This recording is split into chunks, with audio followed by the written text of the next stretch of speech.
I was told at the beginning of this whole undertaking that there are two lanes, a progressive lane that Bernie Sanders is the incumbent for and a moderate lane that Joe Biden is the incumbent for.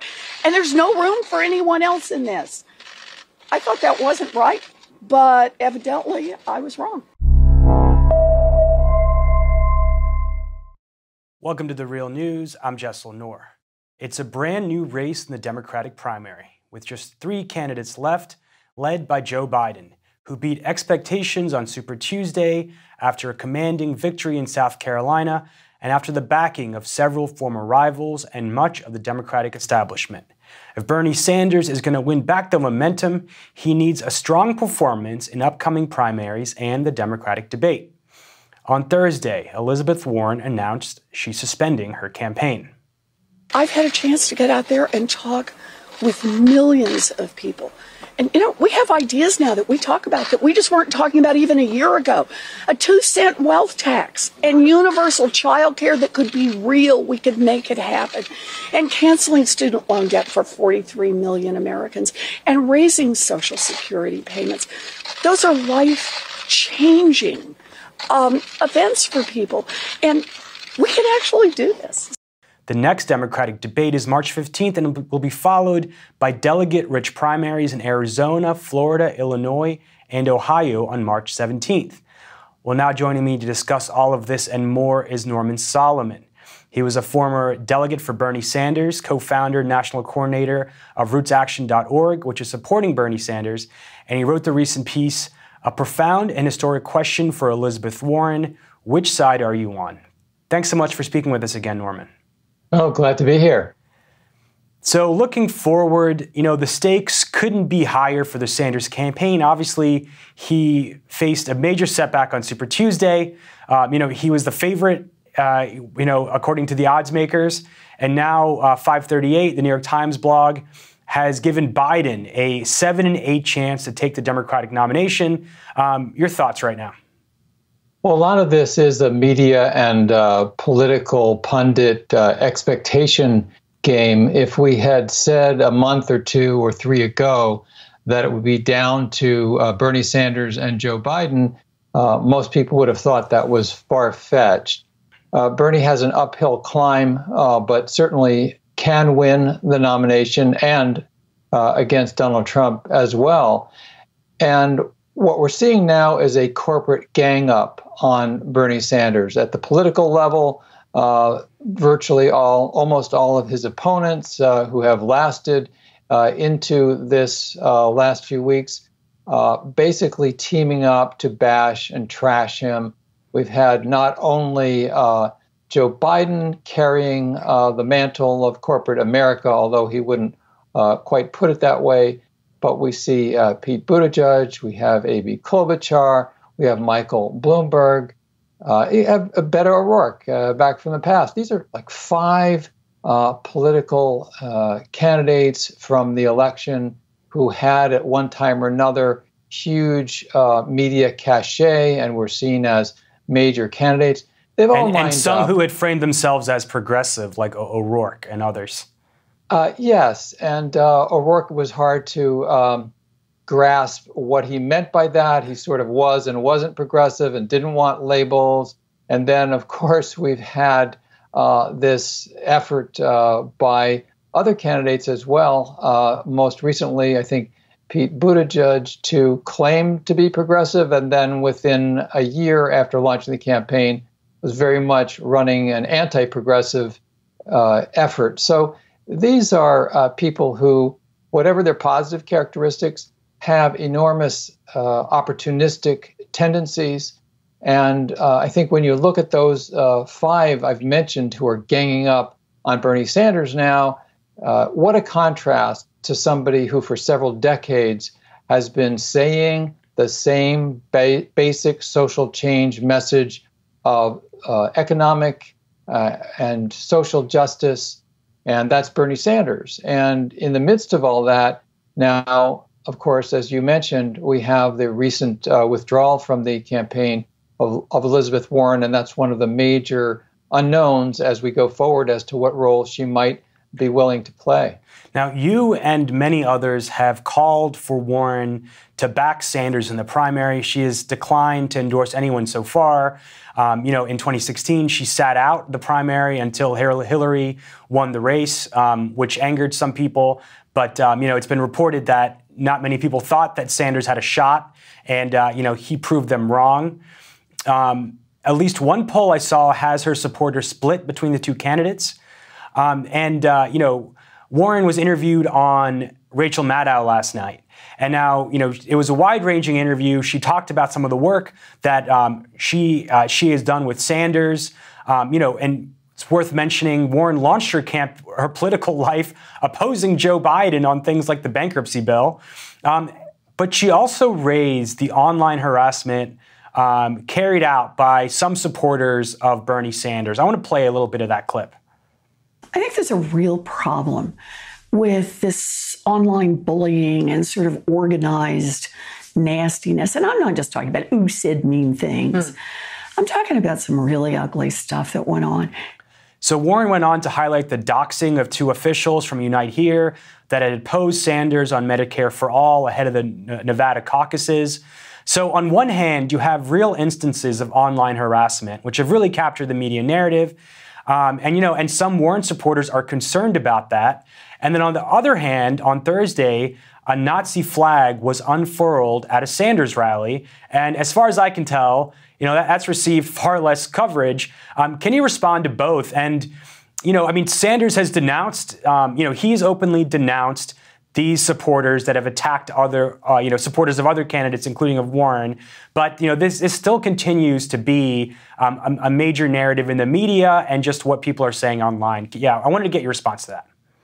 There have been awful online attacks and sometimes online and offline against a number of candidates, certainly including Elizabeth Warren, certainly including Bernie Sanders and some of their top spokespeople and so forth.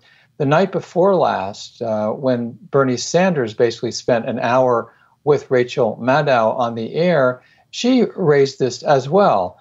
And when Sanders raised the question not only, or addressed the matter of not only really horrible attacks by people who said they were Sanders supporters, but also the incoming, the attacks, for instance, as we know, on Nina Turner, a co-chair of the Sanders campaign. Terrible online racist and sexist attacks, just awful. When the question of attacks on Bernie Sanders came up from him, Rachel Maddow made clear, no, I don't want to talk about the outgoing from people who said they support somebody else. I want to talk only about attacks by people who said they were Sanders supporters. And I think that sort of gives away the game. For weeks and really months at this point, outlets like the New York Times, Washington Post, CNN, MSNBC, they don't want to talk about it in a single standard way. They want to talk about attacks that are done in the name of, vile attacks done in the name of supporters of Bernie Sanders, whether they're supporters or not. Sometimes we don't know, but certainly some of them are people who feel they're supporting Sanders. But the mass media don't want to talk about the vile, vicious attacks, including racism and sexism, that have been launched consistently against some of the top officials of the Sanders campaign and against Sanders himself. So I think underneath all of that, sure, we should condemn all of those sorts of attacks, no question.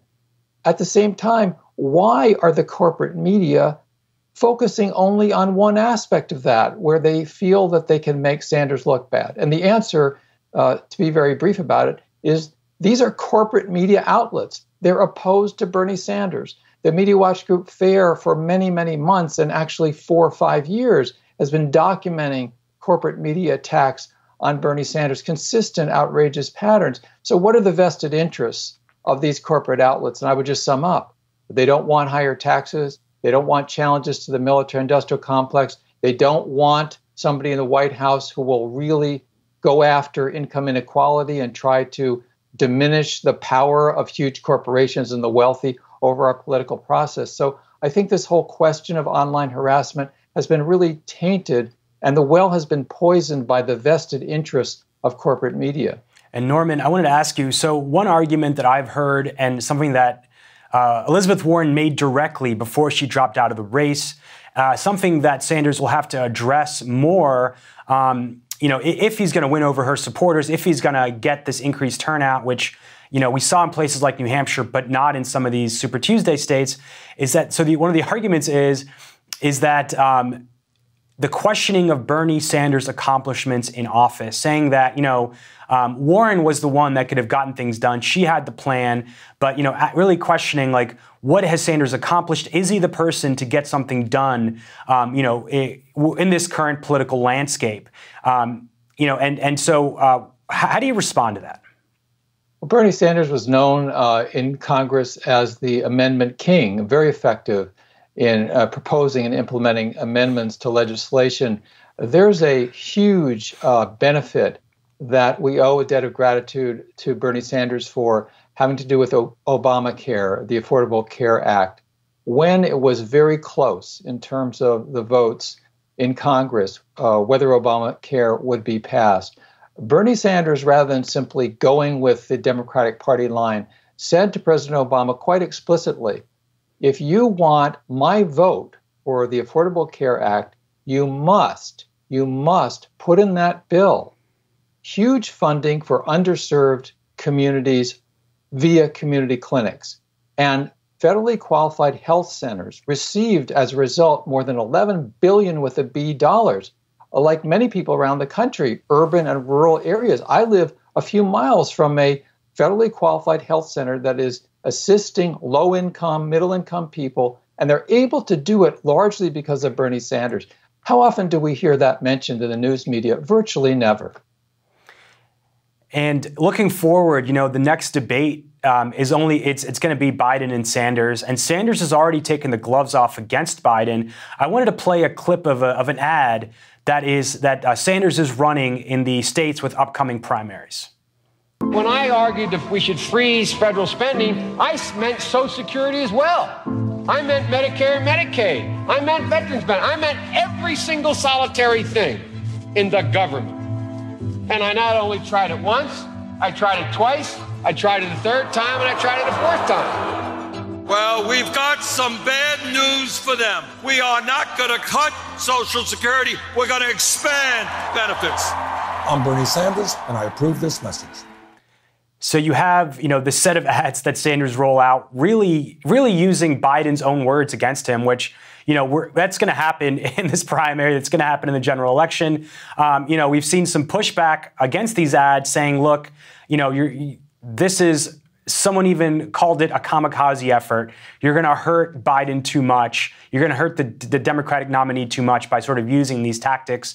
Do you think these are going to be effective in states like Michigan, in states like Illinois, in Florida, that are going to be voting in the upcoming weeks, and that Sanders is going to have to do well in if he's going to stay in this race or if he's going to win?